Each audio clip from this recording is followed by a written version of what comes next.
सुरेश शहर की दाल मंडी में गेहूं की बोरियां बेचकर लौट रहा था। अभी उसे कोई चौराहे व छोटी बड़ी सड़कें पार करके अपने गांव पहुंचना था।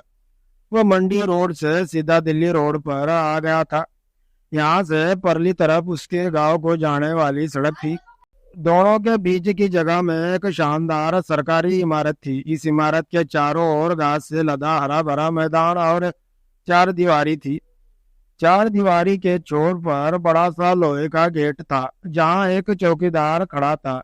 इस गेट से अंदर होकर दूसरे गेट से बाहर गांव की ओर जाने वाली सड़क पर निकला जा सकता था। यह आम रास्ता नहीं था, लेकिन छोटा जरूर था। लिहाजा सुरेश ने 1.5 मील पैदल न चलकर इमारत से होकर जाने वाले रास्ते से ही गुजरना ठीक समझा। सुरेश गेट के पास जाकर थोड़ी देर तक खड़ा देखता रहा। दो औरतें और चार आदमी एक एक करके निकल गए थे।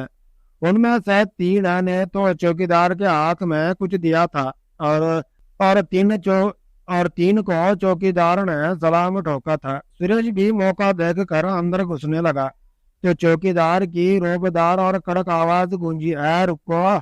वह झिटक कर वहीं खड़ा हो गया। चौकीदार ने अपने बेत को जोर से खटखटाते हुए उसके नजदीक आकर बोला, "क्या बात है? बिना इजाजत लिए अंदर कैसे जा रहे हो?" "इधर से उधर जाना था," सुरेश ने कहा, "इस बिल्डिंग से होकर। क्या तुमने बोर्ड नहीं पढ़ा कि बिना इजाजत अंदर जाना मना है?" चौकीदार बोला, "हाँ, जा तो रहा था पर बोर्ड नहीं पढ़ा," सुरेश ने जवाब दिया। "अंदर किससे मिलना है?" चौकीदार ने पूछा। "किसी से भी नहीं," सुरेश ने कहा।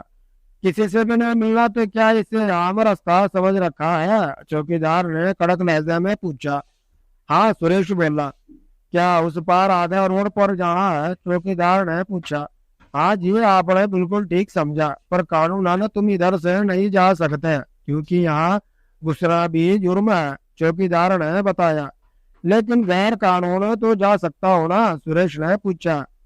मेरे सामने गैर कानून बात करता है? पता है कि मैं कौन हूँ? ऐसी बातें मुझसे कतई पसंद नहीं है।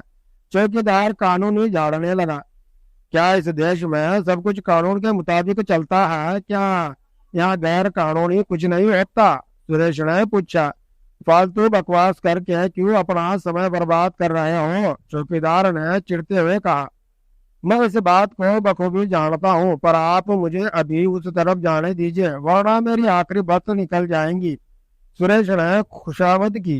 "कहा ना, ये आम रास्ता नहीं है तो क्या ये खास रास्ता है?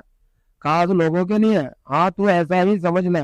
तो फिर आप मुझे कुछ देर के लिए खास आदमी मान लीजिए, इसमें आपका क्या जाता है?" "कैसे मान लूं?" चौकीदार कुछ सोचते हुए बोलिया। "तुम्हारे इस शहर में कोई कोठी बंगला या फिर तुम किसी उच्च घराने से वास्ता रखते हो? नहीं तुम किसी पार्टी के सदस्य हो? नहीं किसी क्लब के मेंबर हो? फ्रेंड्स क्लब, जिमखाना क्लब, किसी के भी नहीं? किसी भ्रष्टाचार के मामले में तुम्हारा नाम कभी उछला है? नहीं किसी MP, MLA, CM, cabinet minister से कोई पहुंच रखते हो? मुझे तो इस शहर में कोई जानता नहीं सिवाय धान मंडी के मुनीमों के।" सुरेश ने बताया। "क्या तुम्हें बॉडी गार्ड मिले हुए हैं? मिले होते तो क्या अकेला यहाँ मक्खी मारने के लिए खड़ा होता? माफिया से साठगांठ है? जी वही भी नहीं है। किसी का खून किया है या फिर कभी जेल गए हो? क्या मैं आपको शक्ल से खूनी लगता हूँ?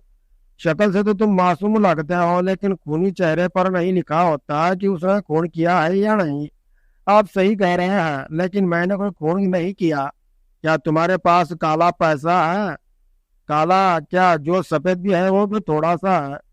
तो फिर तुम खास आदमी नहीं हो सकते हैं। मैं तुम्हें खास आदमी मानकर खास आदमी की इज्जत धूल में नहीं मिलाऊंगा।" चौकीदार ने कहा। "तो क्या खास आदमी ऐसे लोग होते हैं?" "हाँ, बिल्कुल ऐसे ही होते हैं।" तभी अचानक चौकीदार को ख्याल आया कि वह एक बेहद मामूली आदमी के हर सवाल का जवाब दिए जा रहा है, जैसे बहुत फुर्सत में हो। वह खामोश हो गया। "आप कुछ खास लोगों के बारे में बता रहे थे ना?" चौकीदार को अचानक छुपा हुआ देख कर सुरेश ने कहा। "हाँ, बता तो रहा था, लेकिन यह जरूरी नहीं कि मैं सारी बातें बताऊं।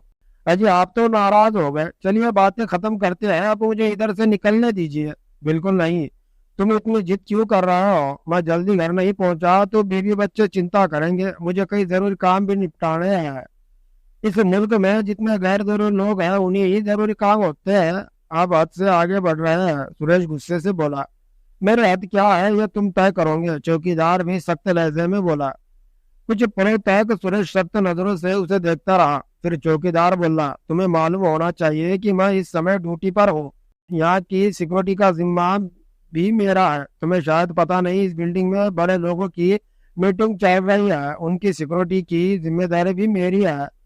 किस मुद्दे को लेकर मीटिंग चल रही है? सुरेश ने पूछा। मीटिंग के लिए किसी मुद्दे की जरूरत नहीं होती, बिना मुद्दों के मीटिंग? सुरेश ने हैरान होकर पूछा। इस राजधानी में 1 करोड़ लोग रहते हैं, मुद्दे भी 1 करोड़ ही समझो। यहाँ मुद्दों की क्या कमी है? फिर भी कुछ तो मुद्दा होगा। हाँ, फिलहाल चाय नाश्ते के साथ मीटिंग इस मुद्दे पर हो रही है कि अगले हफ्ते किस मुद्दे को लेकर मीटिंग की जाए। इसी बीच सामने से एक आदमी आता हुआ दिखाई दिया। उसने गेट में घुसने की कोशिश की। उसे घुसता देख कर चौकीदार कड़क लहजे में बोला, ए रुको, यह आम रास्ता नहीं है। उस आदमी ने जेब में से 10 रुपए का सिक्का निकाला। उसे अपने हथेली में फंसाते हुए चौकीदार के पास अपने हाथ को लेकर बोला, कैसे हो दोस्त? चौकीदार मुस्कुराया। उसने अपना हाथ बढ़ाकर आदमी के हाथ से हाथ मिलाते हुए कहा, अच्छा हो दोस्त, बहुत दिनों बाद मिले हो। इस बीच 10 रुपए का वह सिक्का चौकीदार की हथेली में चला गया था। फिर लोहे का गेट पूरा खुला और खास रास्ता खास आदमी के लिए खुल गया। तो मेरे 10 रुपए का सिक्का चौकीदार की जेब में पहुंच गया था। अब सुरेश की समझ में सारी बात आ गई थी। उसने जेब में हाथ डालकर 5 रुपए का सिक्का निकाला। सिक्का अपने हाथ में रख कर चौकीदार की ओर बढ़ाने लगा कि तभी चौकीदार बोला, अबे क्यों शर्मिंदा करते हो यार, अब तुम जाओ। देखो मैंने तुम्हारे लिए गेट खोल रखा है, ये आम रास्ता तो नहीं है, फिर भी अबे तुम मेरे खास हो। सुरेश ने चौकीदार की तरफ देखा। वो काफी शर्मिंदा सा लग रहा था, पर यही तो उसकी ऊपरी कमाई थी, जो खास रास्ते से गुजरने वाले खास लोगों से उसे मिलती थी। सुरेश उसका शुक्रिया अदा करके अपने रास्ते की ओर निकल गया। उम्मीद है दोस्तों आपको ये छोटी सी कहानी पसंद आई होगी। अगर दोस्तों ये कहानी आपको पसंद आए तो प्लीज इस वीडियो को लाइक और चैनल को सब्सक्राइब जरूर करिएगा। दोस्तों ये कहानी पूरी तरह से काल्पनिक है। ये कहानी सिर्फ आपके मनोरंजन वास्ते बनाई गई है। धन्यवाद।